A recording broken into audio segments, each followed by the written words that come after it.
அப்பாவும் பிள்ளையும் ஒன்றா இருந்தால் தானேப்பா மக்கள் வந்து உங்களை பார்ப்பாங்க. உங்களுக்குள்ளேயே 2 பேரும் சண்டை போட்டுக்கினா எப்படி வந்து உங்களை வந்து பார்ப்பாங்க? அது அவங்களுக்குள்ள உள்ளது, அப்பா பிள்ளைக்கு உள்ளதானே, அது நம்ம எப்படியும் சொல்ல முடியாது. எலெக்ஷன் வருது இல்லை, அப்படிதான் பேசிப்பாங்க. ஆளுக்கு ஒரு கட்சியில் போனாலும் போவாங்க. தொண்டர்கள் இந்த குழப்பத்தில் இருக்காதீங்க, தெளிவாயிருங்க. இது அடிக்கடி நடக்குதுதான் இங்க. அவர் நல்ல ஒரு டாக்டரை பார்த்து மனநிலை பாதிக்கப்பட்டிருக்காருன்னு அர்த்தம். அவரும் டாக்டர் தானே, டாக்டர் கன்சல்ட் பண்ணாங்க. ராமதாஸ் மட்டும் டாக்டர் கிடையாது, அவர் பழைய டாக்டர். புதுசாக எத்தனையோ டாக்டர் வந்துருக்காங்க, அவங்கள போய் பார்க்க சொல்லுங்க. கண்மணி தூக்கம் சூப்பராக வந்துடும்.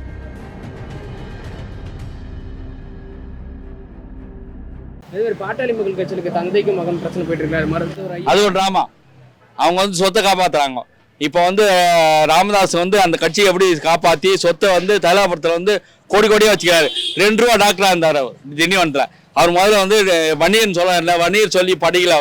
அவர் வந்து ஒரு எஸ்சின்னு சொல்லிட்டு போய் டாக்டர் படித்து அந்த டாக்டர் சீட்டை பிடிங்கினாங்க. அதுவே தப்பு இல்லை. அப்போ வந்து உனக்கு தேவைப்படும் போது நீ வந்து ஒரு ஜாதியை வந்து உபயோகப்படுத்துற. அப்போ எப்படி நீ ஒரு ஜாதி தலைவர் ஜாதியை வந்து உருவாக்கக்கூடாது. ஜாதி கட்சியாக இல்லாமல் பண்ணணும் தமிழ்நாட்டில், இந்தியாவில். அன்புமணின்னு சொல்ற எனக்கு ஒரு மாசமா தூக்கம் இல்லை, என்ன ஏன் பொறுப்புல தூக்கினீங்க, என்ன ஏன் செயல் தலைவர். அவர் நல்ல ஒரு டாக்டரை பார்த்து மனநிலை பாதிக்கப்பட்டிருக்காருன்னு அர்த்தம். அவரும் டாக்டர் தானே, டாக்டர் கன்சல்ட் பண்ணாங்க. ராமதாஸ் மட்டும் டாக்டர் கிடையாது, அவர் பழைய டாக்டர். இப்போ புதுசாக எத்தனையோ டாக்டர் வந்துருக்காங்க, அவங்கள போய் பார்க்க சொல்லுங்க. கண்மணி தூக்கம் சூப்பராக வந்துடும். இதான் விஷயம். நம்மளை ஏமாத்துறானுங்க சார். அவனுக்கு வந்து கோடி கோடியாக வச்சுக்கிறானுங்க, நல்ல ஏசியில் படுத்துங்கிறானுங்க. ஜனங்க பாவம் கஷ்டப்பட்டு எல்லாம் வியாபாரம் பண்ணி கஷ்டப்பட்டு ஆகிறாங்க. அதை பற்றி அவங்களுக்கு கவலையே கிடையாது. அதை வச்சு எப்படி வாழ்ந்து கோடி கோடி சம்பாரிச்சு சொத்து சேர்த்துக்கணும்னு நினைக்கிறாங்க சார். இதுதான் விஷயம். அது அவங்களுக்குள்ள உள்ளது, அப்பா பிள்ளைக்கு உள்ளதானே, அது நம்ம எப்படியும் சொல்ல முடியாது. அதனால அப்போ ரத்த பாசம் விட்டு போகாதில்ல. இல்லை அந்த கட்சிக்காரங்க எப்படி பார்க்குறாங்க, பொதுமக்கள் எப்படி பார்க்குறாங்க, எப்படி அது அந்த கட்சிக்காரங்க எப்படி பார்க்குறாங்க நமக்கு தெரியல. அவங்களுக்குள்ளதான், நம்ம அந்த கட்சி கிடையாது. அதான் அவர் அன்புமணியே சொல்லிட்டாருங்கல்ல, குடும்ப தகராறு எது குடும்பத்துலேருந்து அரசியல்வாதிக்கு எடுத்துன்னு வரீங்க நிறைய பேர் போதாதான்றாரு. அவங்க அப்பா கிட்ட அவர் சொல்கிறாரு கட்சியுடைய தலைவராக. அவர் 2 பேரும் சும்மா அப்படிதான். அரசியல் இது வருது இல்லை, எலெக்ஷன் வருது இல்லை, அப்படி தான் பேசிப்பாங்க. ஆளுக்கு ஒரு கட்சியில் போனாலும் போவாங்க.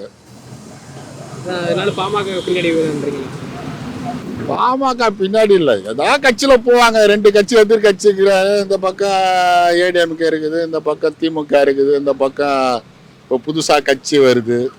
ஏதாவது ஒன்றத்தில் சேரத்து கூட 2 பேரும் பிளான் பண்ணி கூட போவாங்க. தொண்டர்கள் இந்த குழப்பத்தில் இருக்காதீங்க, தெளிவாயிருங்க. இது அடிக்கடி நடக்குதுதான் இங்க அப்படின்னு சொல்லிக்காது. அதான் தெரியும் எனக்கு. பாட்டாளி மக்கள் கட்சி வந்து நல்ல அருமையான கட்சி தான். அன்புமணி ராமதாஸ் ஐயாவுக்கும் மருத்துவர் ஐயாவுக்கும் பிரச்சனை. ஒரு மாசம் தூக்கம் வர மாட்டேங்குது, என்ன ஏன் பொறுப்புல இருந்து என்ன தப்பு பண்ணேன், என்ன ஏன் செயல் தலைவராக மாத்தினீங்கன்னு கேட்டுட்டு இருக்காரு அவருக்கு. அது கரெக்டு தான். ஒரு மாதம் இல்லை, ஏகப்பட்ட வருஷமாக கூட தான் இருக்கிறாரு. பிஜேபி கூட தான் லிங்க் வச்சுருந்தாங்க. இன்றைக்கி வந்து என்னை ஏன் கட்சி விட்டு நீக்கினீங்க சொன்னார்னா அவங்க அப்பாவுக்கும் மகனுக்கும் உள்ள பிரச்சனை. அதனால் நம்ம அதை பற்றி சொல்கிற கருத்து நம்மளுக்கு அவ்வளோ சரியாக தெரில. ஆனால் எனக்கு தெரிஞ்ச வரலையும் 2 பேரும் ஒன்றா இருந்தால் தான் நல்லதுன்னு நான் சொல்லுவேன். அப்பாவும் பிள்ளையும் ஒன்றா இருந்தால் தானேப்பா மக்கள் வந்து உங்களை பார்ப்பாங்க. உங்களுக்குள்ளேயே 2 பேரும் சண்டை போட்டுக்கினா எப்படி வந்து உங்களை வந்து பார்ப்பாங்க? ஒரு கட்சி ஒரு வீடுன்னு இருந்தால் என்ன பண்ணலாம், அப்பா மகன் பிள்ளை இதுமாரி இருப்பாங்க. நீங்கள் ஒரு கட்சி வளர்க்குறீங்க, நீங்கள் 2 பேரும் வந்து உங்களுக்குள்ள ஒரு சண்டை. அது வந்து மக்கள்கிட்ட என்ன எதிர்பார்க்குறீங்க? எல்லா கட்சியிலையும் தூக்கம் இல்லாமல் உழைச்சி எல்லாமே கஷ்டப்பட்டு வந்தவங்க தான் எல்லா கட்சியிலையும். எந்த கட்சியிலையும் வந்து யாரும் கஷ்டப்படாமல் வரதில்லை. அதனால் கஷ்டப்பட்டால் தான் கட்சி. அப்பாவுக்கும் மகனுக்கும் சண்டை வந்துச்சுன்னு சொல்லிட்டு எனக்கு தூக்கம் இல்லைப்பா என்னை வந்து நெருந்தேன்னு சொன்னால் என்ன தப்பு நடக்குதுன்னு உங்களுக்கு தான் தெரியும். நீங்கள் என்ன தப்பு பண்ணுறேன்னு எனக்கு தெரியுமா? அதனால் அப்போ அவங்களுக்கு வந்து என்னென்னா 2 பேரும் பேசி தான் முடிவு எடுக்கணுமா? அதை கரெக்ட். அவங்களுக்குள்ளேயே இருக்க நிறைய பிரச்சனைகள் இருக்குது. அப்பா பிள்ளைக்குள்ளே நிறைய பிரச்சனைகள் இருக்குது. இந்த பிரச்சனைகள்லாம் தீர்த்து வரட்டும், அதுக்கப்புறமா இந்த கூட்டணி பற்றி பேசலாம். இதுக்கு முன்னாடியெல்லாம் கூட்டணி வச்சுருந்தாருல்ல, இப்போ தானே வைக்க மாட்டேன்னு சொல்லிட்டு இருக்காரு. அப்படி வச்சுருந்தா அவருக்கு சீட்டு கிடைக்காது. அதனால் அவர் டிஎம்கேக்கு ஆதரவாக இருந்துக்கிட்டு சுற்றிக்கிட்டு பண்ணிக்கிட்டு இல்லை. பாமக பொறுத்தளவில் நம்ம ஜாதியின் அடிப்படையில் தாங்க அவங்க இருக்காங்க அப்படின்னு சொல்லி இதுக்கு முன்னாடி பண்ணாங்க. ஆனால் இப்போ அது முடியாது. இப்போ ஏன்னா பாமகங்கிறது அது முன்னாடி தானே பவராக இருந்தது. இப்போல்லாம் பாமகலாம் வேலை இல்லை. அவங்க கட்சி வந்து கூட்டணி வந்து ஜாதி கட்சி ஆகிடுச்சு. ஜாதிக்காக பார்க்குறோம். இவங்கெல்லாம் நம்மளாம் எல்லாம் ஜாதி இல்லாத ஒரு அரசியல் வேணும்னா எல்லாரும் ஒத்துமையாக சேர்ந்துக்கிட்டு எதிர்த்தாதான் எதிர்க்க முடியுமே தவிர மற்றபடி திருமலாவன்லாம் விட்டுருங்க அவரை. நம்ம இவர் தினகரன் குரூப்பை மட்டும் பேசுவோம். இவர் நின்று மாதிரி எல்லாத்தையும் கூட்டணி சேர்த்தானே ஜெயிக்கலாம். இந்த பாமக பொறுத்தளவில் திமுக கூட போனால் அது நமக்கு வலு சேர்க்கும் அப்படிங்கிற மாதிரியான ஒரு கருத்து ஓடிட்டு இருந்தது சமீப நாட்களில். இதுக்கு எதிர்வினையாக வந்து இந்த கூட்டணிக்குள்ளால பாமக வரக்கூடாதுங்கிறதுக்கான ஒரு தடுப்பாக இந்த ஸ்டேட்மெண்ட்டை நம்ம பார்க்கலாம். இல்லை, ஸ்டாலின் வந்து இதில் தெளிவாக இருக்கார். என்னதான் அவர் ஏற்கனவே ஒரு வலுவான கூட்டணி இருக்கார். பாமக வந்து ஒவ்வொரு தேர்தலையும் கூட்டணி மாறி மாறி போய்கிட்டே இருக்காங்க. ஆனால் திரும்ப வந்து ஒரு ஸ்டாண்டர்டான பொசிஷனில் இருக்கார். அதனால் பாமக நம்புறதை விட அவர் வந்து திருமாவை நம்புவார்னு நான் நினைக்கிறேன்.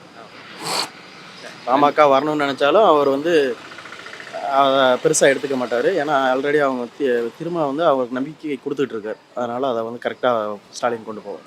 ஸ்டேட்மெண்ட் சரியான ஸ்டேட்மெண்ட், கரெக்டான ஸ்டேட்மெண்ட். நேற்று மகாபலிபுரம் மீட்டிங்கில் என்ன ராமதாஸ் பேசுகிறது, தம்பின்னு அதாவது முதலமைச்சர் ஐஸ் வச்சு பேசியிருக்காரு. அவன் என்ன கதை ஏற்கனவே தளபதி சொல்லிட்டாரு. அவர் அதாவது எங்கள் கூட்டணியில் எந்த பிளவும் கிடையாது, எங்களுக்கு இடமே இல்லை அப்படின்னு சொல்லியிருக்காரு. இப்போ பாமக உள்ள வர்றதுக்கான முயற்சி அதை பார்க்கணும். அவங்க எடுக்கிறாங்க. அங்கே கூட்டணிங்க ஸ்ட்ராங்காக இருக்கிறப்ப அதை எப்படி கொடுக்க முடியும் அவங்களுக்கு? இன்றைக்கி புதுசாக கூட்டணிங்க ஸ்ட்ராங்காக இருக்கிறப்ப அவங்களுக்கு கூட்டாச்சும் இருக்கிற கூட்டணிக்கு பிரச்சனையாக போகும்.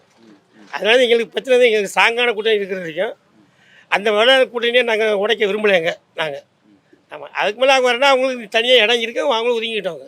திருமாவளவன் சொல்லக்கூடிய இதில் பார்த்தீங்கன்னா பிஜேபியையும் பாமகவையும் ஒரே தட்டில் வச்சு தான் பார்க்குறாரா, ஒரே மாதிரியான கட்சிகள்னு தான் பார்க்குறாரா? ஏங்க, பிஜேபி கட்சி வந்து இந்தியா லெவலில் இருக்கிற கட்சி வந்து இங்கே அன்புமணி வந்து இங்கே மட்டும்தான், அதுவும் பொதுவான குறிப்பிட்ட மாவட்டம் மட்டும்தான் அவர் ஓட்டு, சதவீத ஓட்டு வந்து குறிப்பிட்ட மாவட்டம் மட்டும்தான்.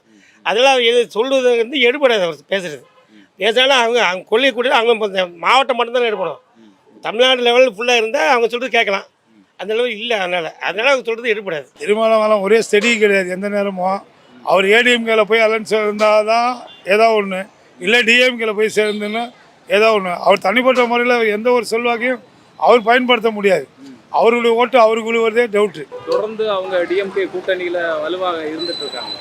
தொடர்ந்து டிஎம்கே கூட்டணியிலே இருக்கட்டும். இந்த வாட்டி டிஎம்கே கூட்டணியிலேருந்து அவங்க தொடர்ந்து டிஎம்கேல செயல்பட்டு அதிமுக போட்டி போட்டு இந்த வாட்டி வெற்றி படுறாங்கன்னு பார்த்துடலாம்.